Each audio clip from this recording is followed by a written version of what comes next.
یہاں کے فلیٹ تھے تو چھوٹے مگر صاف ستھرے اور ضرورت کی ہر چیز تھی ان میں، لیکن کیونکہ عمران کا روزگار یہیں پر تھا تو مجھے بھی اب اس کے ساتھ یہیں رہنا تھا اور اپنی زندگی کا نیا آغاز یہیں پر کرنا تھا۔ اور ویسے بھی مجھے باہر کے ملک جانے کا بہت شوق تھا، باہر گھومنے پھرنے کا بہت شوق تھا۔ باہر کی زندگی جیسے میرے لیے ایک خواب تھی، لیکن اب میرا یہ خواب پورا ہو چکا تھا، یا میں نے اسے خود پورا کرنے میں محنت کی تھی، اس لیے مجھے کبھی کبھار اپنے اوپر بھی رشک آتا تھا۔ جب ہم باہر آئے تو عمران 3-4 دن ہی مجھ سے صحیح طرح پیش آئے۔ پھر میں نے یہ سوچا کہ شاید یہاں پر اب کام کا بوجھ ہے، جس کی وجہ سے ہو سکتا ہے مجھ پر اب پہلے کی طرح زیادہ دھیان نہیں دیتے۔ پاکستان میں تو چلو چھٹیاں تھیں تو اس لیے ٹینشن فری تھے، ہو سکتا ہے یہاں پر اب کام کی ٹینشن ہوتی ہو۔ خیر میں نے بھی یہ ساری باتیں چھوڑ کر اپنے آپ کو گھر کے کاموں میں مصروف رکھا، لیکن آہستہ آہستہ ایسا محسوس ہوتا تھا کہ جیسے عمران کے لہجے میں تھوڑی سختیاں آنا شروع ہو گئی ہے۔ اکثر بات بات پر چڑ جاتے تھے، کبھی کبھار غصہ بھی کرتے تھے اور کبھی کبھار میری بات کا الٹا مطلب بھی نکال لیتے تھے، لیکن میں چپ ہو جاتی تھی تاکہ یہ باتیں لڑائی میں نہ بدلے۔ اور اسی سوچ میں اب گھر میں بھی 3 سے 4 دن میں ایک ہی دفعہ کال کرتی تھی اور انہیں یہ تسلی دے دیتی تھی کہ میں بہت مزے میں ہوں اور بہت اچھی زندگی گزار رہی ہوں۔ اور آہستہ آہستہ یہ رابطہ بھی لمبا ہوتا گیا، چونکہ میری امی بھی مجھ سے مطمئن تھیں کہ میری بیٹی اپنے گھر خوش ہے، اس لیے انہوں نے بھی کبھی نہیں پوچھا کہ اب ہفتے میں ایک بار بات کیوں کر رہی ہو، یا روز بات کیوں نہیں کرتی، یا اتنی کم بات کیوں کر رہی ہو۔ اسی طرح مجھے 1 ماہ اور گزر گیا۔ جب مجھے پتا چلا کہ میں پریگننٹ ہو گئی ہوں تو میں بہت خوش ہوئی کہ چلو جہاں لگتا تھا میری زندگی بور ہو رہی ہے، وہاں پر اب یہ ننھا مہمان ہمارے بیچ آئے گا تو خوشیاں لائے گا۔ میں نے یہ خوشی کی خبر عمران کو دی، لیکن عمران کے چہرے پر ذرا برابر بھی خوشی نہ آئی، بلکہ کسی سوچ میں پڑ گئے۔ میں نے پوچھا، آپ خوش نہیں ہیں؟ تو انہوں نے آگے سے کہا کہ ابھی اتنی جلدی بچہ نہیں چاہیے تھا، صرف اتنا کہا اور منہ دوسری طرف کر کے سو گئے۔ اس بارے میں پھر ہم نے اگلے دن کوئی بات نہیں کی، لیکن میں اتنی خوش تھی کہ میں نے یہ خبر گھر والوں کو فون پر پہنچا دی۔ میری امی بہت خوش تھیں، گھر والے سارے بہت خوش تھے، مجھے مبارکباد دے رہے تھے۔ جیسے ہی عمران کام سے واپس آئے، ہم کھانے کی میز پر بیٹھے ہوئے تھے کہ عمران نے مجھے کہا کہ یہ ابورشن کروا لو۔ تو میں نے اتنی حیرت سے پوچھا، کیوں؟ عمران، اولاد تو اللہ تعالیٰ کی دین ہے، ہمیں اللہ تعالیٰ نے یہ نعمت عطا کی ہے، ہمیں خوش ہونا چاہیے۔ میری اتنی ساری بات پر نہ جانے عمران کو کیا ہوا تو اس نے کھانے کی پلیٹ نیچے زمین پر دے ماری اور کہا، میں نہیں خوش اور یہ بچہ مجھے نہیں چاہیے۔ عمران کا لہجہ بہت زوردار تھا جس نے مجھے ایک دم ڈرا دیا۔ میں نے کہا، میں گھر بتا چکی ہوں۔ اس پر اسی وقت عمران نے مجھے تھپڑ مارا اور میں سائڈ پر پڑے ہوئے ٹیبل کے ساتھ جا لگی۔ اس نے کہا، میری اجازت کے بغیر کیوں بتائی یہ بات کسی کو؟ اتنا کہہ کر عمران واش روم میں چلا گیا اور میں نے رونا شروع کر دیا۔ وہ واش روم سے نکلے اور باہر چلے گئے اور میں رات کافی دیر تک عمران کا لہجہ، اس کی سختی اور اس کا رویہ سوچ کر روتی رہی۔ اس رات عمران گھر نہیں آئے تھے اور میں بھی نہ جانے کب رو کر سو چکی تھی۔ اگلے دن صبح آنکھ کھلی تو عمران بستر پر نہیں تھے، جس سے میں نے اندازہ لگایا کہ یہ ساری رات گھر نہیں آئے۔ اٹھی، ہاتھ منہ دھویا اور اٹھ کر باہر سے بکھرا ہوا کھانا سمیٹا اور کچن میں چلی گئی۔ کچھ گھنٹے گزرے تو عمران گھر آئے، لیکن اب وہ غصے میں نہیں لگ رہے تھے، لیکن میں ناراض تھی ان سے اور میرا بات کرنے کو جی نہیں چاہ رہا تھا، اس لیے میں کچھ بھی نہیں بولی۔ لیکن مجھے خود ہی کہنے لگے، میرے فلاں کپڑے نکال دو، انہیں استری کر دو، کسی ضروری کام سے میں نے جانا ہے۔ کھانے کا بھی میں نے پوچھا تو بولے ناشتہ لے آؤ۔ مطلب یہ کہ سب کچھ نارمل ہو گیا۔ عمران نے بھی نوٹ کیا کہ میں ناراض ہوں، کوئی بات نہیں کر رہی، پھر میرے پاس آئے اور مجھ سے معذرت کی اور کہنے لگے، میں کل رات کو کچھ زیادہ ہی غصہ کر گیا، مجھے سمجھ نہیں آئی، لیکن تمہیں ایسا نہیں کرنا چاہیے تھا۔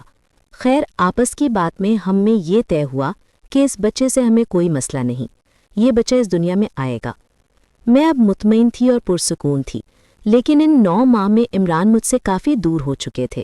اب ہم میں پہلے جیسا ہنسی مذاق نہیں ہوتا تھا، کوئی زیادہ بات چیت بھی نہیں ہوتی تھی۔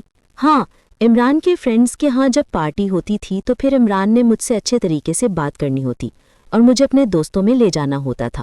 اور عمران کا کہنا تھا کہ یہ دبئی ہے، 12 کے ممالک میں یہی سب کچھ چلتا ہے، بے تکلفی سے کھانا پینا اور لڑکوں کا لڑکیوں سے باتیں کرنا یہ عام ہے، تو مجھے بھی اس قسم کی پارٹیوں میں ایسے ہی رہنا ہوگا۔ شروع میں تو مجھے مزہ آتا تھا، اس طرح کی پارٹیاں اچھی لگتی تھیں، لیکن اب جانے کو دل نہیں کرتا تھا، لیکن عمران کے کہنے پر نہ چاہتے ہوئے بھی تیار ہو جاتی تھی اور پارٹی میں چلی جاتی تھی۔ پہلے تو پارٹی میں عمران اپنے دوستوں کے ساتھ رہتا تھا، لیکن اب وہ مجھے چھوڑ کر جانے کہاں غائب ہو جاتا تھا۔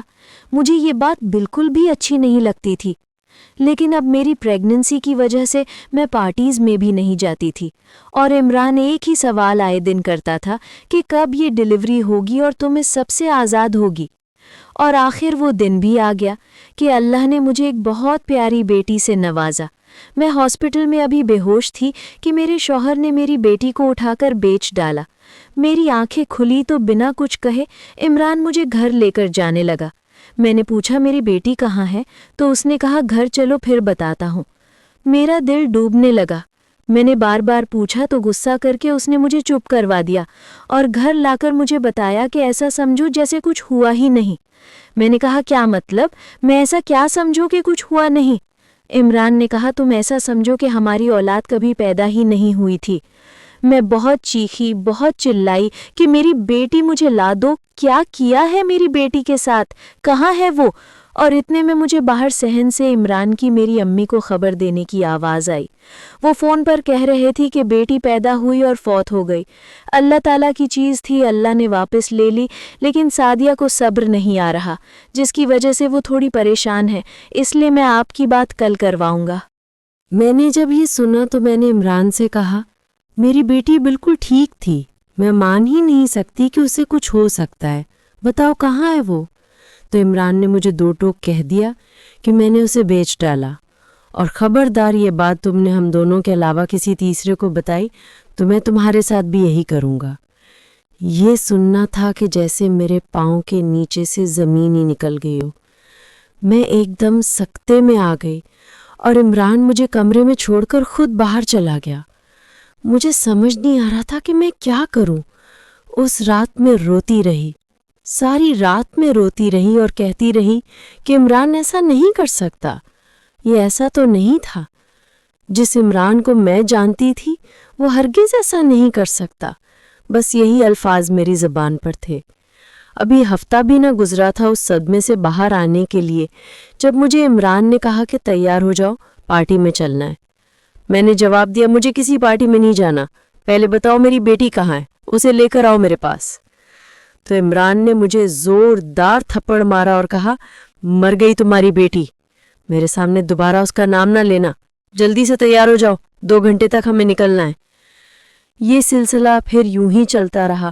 میں تھوڑا سا بولتی یا میں کچھ کہتی بھی، صحیح بات بھی کرتی تو عمران مجھے مارتا، مجھے خاموش کروا دیتا۔ میں بالکل اکیلی تھی وہاں، اور عمران سے ڈر بھی لگتا تھا، اس لیے کچھ بولتی بھی نہ تھی، کیونکہ جب بولوں گی تو مار کے ڈر سے چپ ہو جاتی تھی۔ میں کچھ بھی نہیں کر سکتی تھی۔ ادھر امی اور چھوٹی بہنوں کا خیال آ جاتا تھا۔ امی جب بھی مجھ سے فون پر بات کرتی، میں خوشی خوشی ان سے بات کرتی، انہیں یہ محسوس نہ ہونے دیتی کہ میں کس اذیت میں ہوں اور کس تکلیف سے میں گزر رہی ہوں، اور ان سے کہتی مجھے اپنی بیٹی کی یاد آتی ہے تو وہ مجھے یہی کہتی کہ اللہ کی چیز تھی، اللہ نے لے لی، تم صبر کرو، ابھی تو زندگی پڑی ہوئی ہے۔ پھر میں خاموش ہو جاتی۔ عمران کی سختی اب دن بدن بڑھ رہی تھی، اس کا لہجہ، اس کا غصہ مجھ سے اکثر برداشت نہیں ہوتے تھے، تو میں تنہا کمرے میں کافی گھنٹوں یا ساری رات روتی رہتی تھی، اور روتے ہی روتے مجھے یہ خیال آتا تھا کہ میں نے زبردستی شادی کی تو ہو سکتا ہے مجھے اس کی سزا ملی ہو۔ مجھے آج تک یہ بھی نہیں پتہ چل سکا تھا کہ عمران کام کون سا کرتے ہیں، کس وقت کام پر جاتے ہیں، کس وقت واپس آتے ہیں، ان کا کوئی ایک فکس ٹائم بھی نہیں تھا۔ اب تو انہوں نے مجھے گھر میں زیادہ بات کرنے کی اجازت بھی چھین لی تھی، تو ان کی موجودگی میں ہی میں اپنی امی سے بات کر سکتی ہوں۔ پہلے تو وہ مجھے تیار کر کے پارٹیز میں لے جاتے تھے، لیکن اب وہ دوستوں کو گھر پر بلانے لگے، یہ کہہ کر کہ میرے فلاں میٹنگ کے کلائنٹ ہیں، انہوں نے آنا ہے، تم کھانا بھی تیار کر دو اور اچھے سے تیار بھی ہو جاؤ۔ میں کچھ بھی نہیں بولتی اور ان کا بتایا ہوا حکم مان لیتی۔ جب تک وہ باتیں کرتے رہتے میں ان کے پاس ہی بیٹھی رہتی۔